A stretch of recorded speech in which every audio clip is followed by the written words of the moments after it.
This article is about the 7 churches mentioned in the Book of Revelation. For other uses of see 7 churches. The 7 churches of Revelation, also known as the 7 churches of the Apocalypse and the 7 churches of Asia, are 7 major churches of early Christianity, as mentioned in the New Testament Book of Revelation. In early part of the Revelation, on the Greek island of Patmos, Jesus Christ instructs his servant John of Patmos, through an angelic intermediary, to write on a scroll what you see and send it to the 7 churches. To Ephesus, and to Smyrna, and to Pergamos, and to Thyatira, and to Sardis, and to Philadelphia, and to Laodicea. Churches, in this context, refers to the community or local congregations of Christians living in each city, and not merely to the building or buildings in which they gathered for worship. The 7 churches are located in Ephesus,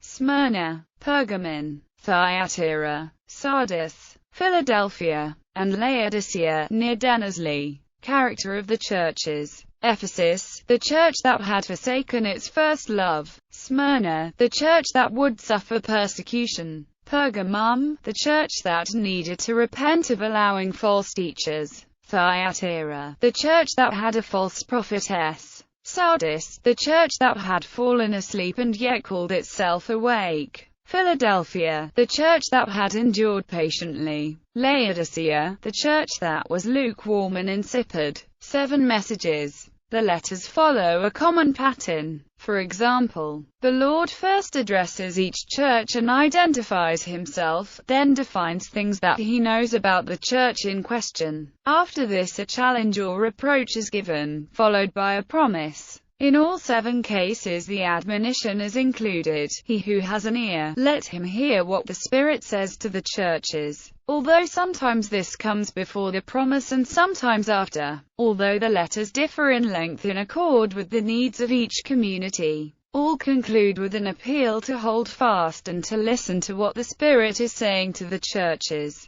Each church is promised that everyone who conquers will be rewarded by Christ. Some historicists typically interpret the 7 churches as representing 7 different periods in the history of the Western Church from the time of Paul until the return of Jesus Christ. Schofield states that these messages by their very terms go beyond the local assemblies mentioned. He is of the opinion that the letters have a prophetic purpose, disclosing the 7 phases of the spiritual history of the Church. Other writers, such as Clarence Larkin, Henry Hampton Halley, Merrill Unger, and William M. Branham, also have posited the view that the 7 churches preview the history of the global church. Historicism has been criticized by the Eastern Orthodox Fr. Dimitri Cosby, who writes that historicists take a greatly oversimplified view of church history. Since dispensationalism is Protestant in origin, its church history is strictly Western. The dispensations take into account almost nothing of Orthodox history after the period of the early councils, which we share with the West. Angels of the churches. Chapters 2 to 3 of the Revelation has specific messages for each of the 7 churches.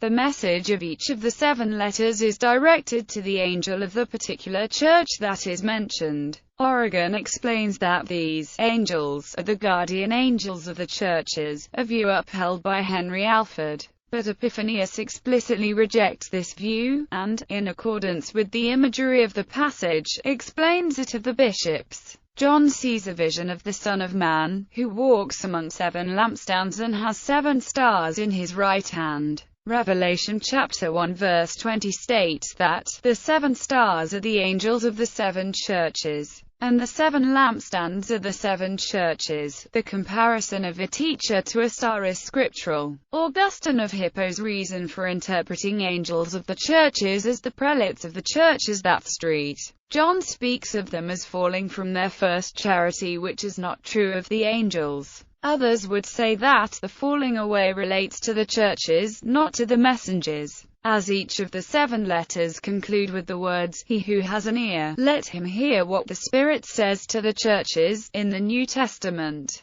The Greek word for angels is not only used for heavenly angels, but also used for human messengers. such as John the Baptist and God's prophets. C.I. Scofield has noted that the natural explanation of the messengers is that they were men sent by the seven churches to ascertain the state of the aged apostle.